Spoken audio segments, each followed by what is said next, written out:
Bonjour, je suis Ahmed Mohamed donc de l'IPES. Je vous invite à s'inscrire dans ma chaîne YouTube. Je vais vous présenter aujourd'hui une application assez intéressante dans le chapitre de diffusion thermique en régime stationnaire, à savoir les LED de refroidissement. Les LED de refroidissement, tout simplement, c'est un composant qu'on ajoute, qu'on accole à un composant donc électronique ou autre, ou un moteur qui s'échauffe, donc pour évacuer la chaleur. On va s'intéresser dans votre cours uniquement aux LED qui ont une section uniforme, par exemple une section ici rectangulaire A fois P, ou bien une section circulaire pi R2. Ces deux cas se traitent de la même façon. La différence entre ces deux cas, c'est uniquement le périmètre sur les côtés, donc est égal à 2A plus B ici, alors qui est égal à 2πr, et la section donc terminale qui est égale à A fois B ici, pi fois R2. Maintenant, la température à la base de l'élève de refroidissement en x égale à 0, elle est égale à Tb. Je vais vous montrer comment établir l'équation gouvernante donc d'une élève de refroidissement et quels sont les différents cas que vous allez rencontrer dans le problème pour la résoudre. Alors, je vais travailler donc sur les lettres à section rectangulaire.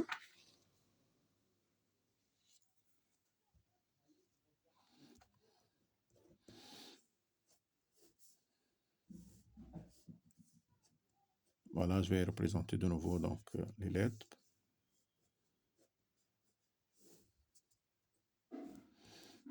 Ça c'est A, ça c'est B. Maintenant, je vais raisonner sur une tranche entre x et x plus dx. Puisque je travaille en dimension, donc je peux le faire comme ça. Alors, en x, il y a la quantité de chaleur qui rentre qui dx, il y a la quantité de chaleur qui sort en x plus dx, il y a la quantité qui était évacuée ici par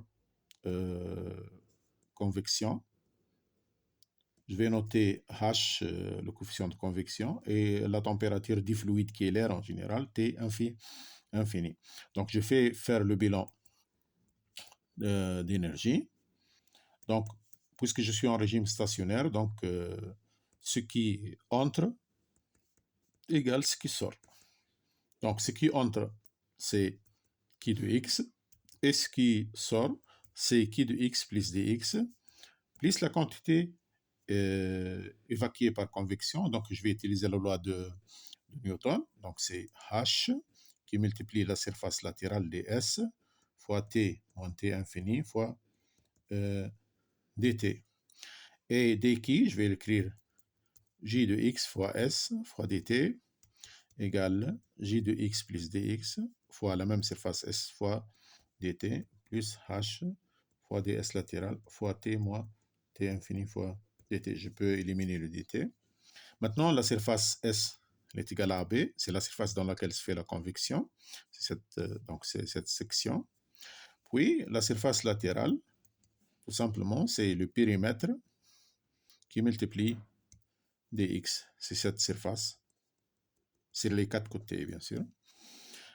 Et lorsque j'en ai une section rectangulaire, j'en ai le ds latéral égal à 2a plus b fois dx. Lorsque vous avez une situation où la section est circulaire, dsl égale tout simplement 2πr fois dx. Il faut adapter donc la section latérale donc, à chaque situation. Oui. Alors, j'en ai j de x fois s moins j de x plus dx fois s moins h fois ds latéral t moins t infini qui est égal à 0. J de x moins j de x plus dx, ça c'est moins dj sur dx fois s moins h fois ds latéral fois t moins t infini égale à 0. Et je remplace la surface latérale par son expression, moins h fois p fois dx fois t moins t infini égale à 0. Je peux simplifier par le dx. Puis, la surface, je remplace la surface ici par son expression et je sais bien que j de x égale moins lambda fois dt sur dx à partir de la loi de Fourier pour la diffusion. Alors, moins d sur dx de moins lambda dt sur dx. Bien sûr, ici, j'ai transformé la dérivée partielle en dérivée totale parce que t, elle dépend de x uniquement. Fois la surface qui est égale à b, moins h fois p fois t moins t infini qui est égal à 0. Je suppose que lambda est une constante, donc ça donne lambda fois d de t sur dx2 fois la surface AB moins h fois p fois t moins t infini qui est égal à 0. Donc, je garde le coefficient de la dérivée seconde égale à 1, moins h fois p sur lambda AB t moins t infini égale à 0. Dans le cas où A est très grand devant B, ce qui est le cas pratiquement, donc le périmètre qui est égal à 2A plus B égale à peu près à 2A. Donc, je vais trouver l'équation de la chaleur à laquelle obéit les lettres de refroidissement égale T moins T infini. Voilà. Je trouve donc cette équation différentielle donc à laquelle obéit les lettres de refroidissement. Avec T infini, bien sûr, c'est la température du fluide qui est en contact avec les lettres. Maintenant,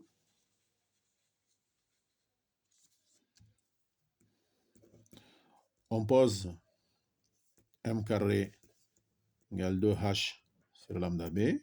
Donc l'équation devient d2 sur dx2 moins m carré t moins t infini égale à 0. Pour résoudre cette équation, on pose θ égale t moins t infini.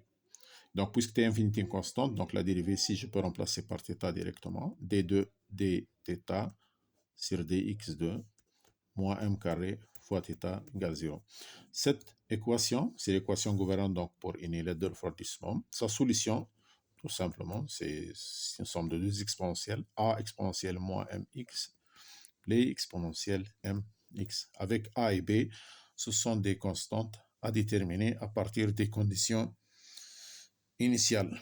Alors, il y a plusieurs cas que vous allez rencontrer. Donc, toujours, vous avez sur la base,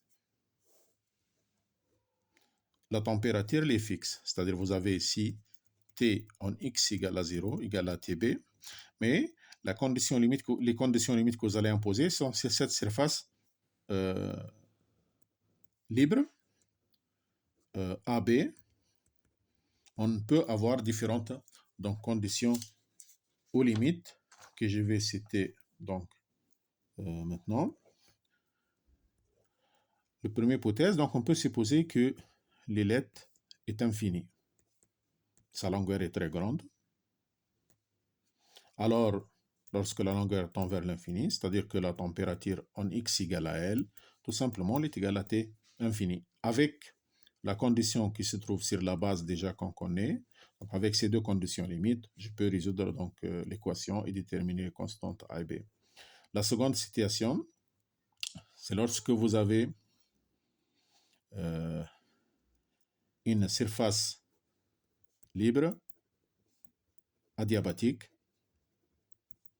La surface libre de l'ailette est isolée et par conséquent, lorsque cette surface libre sur l'extrémité ici elle est isolée, il n'y a rien qui passe, donc le fluide thermique J de X donc en X égale à L, il est égal à 0. Et donc ceci donne une condition dt sur dx en X égale à L, donc égal à 0, plus la condition donc sur la base.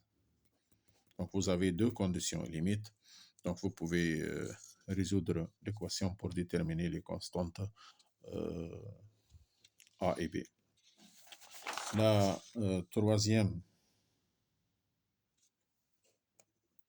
troisième situation,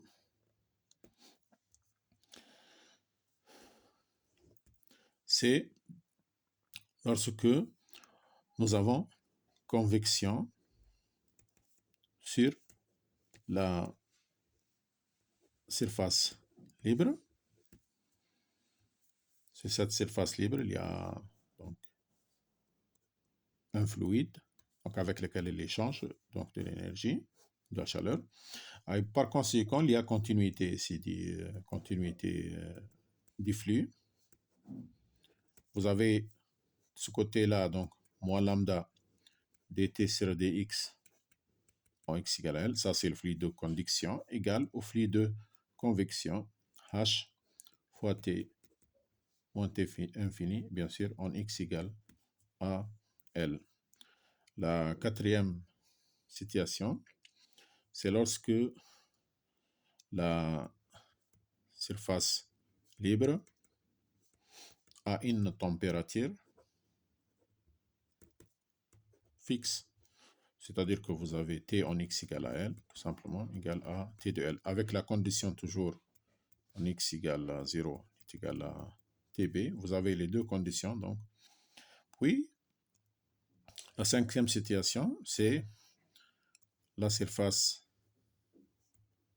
de base et la surface libre sont à la même température.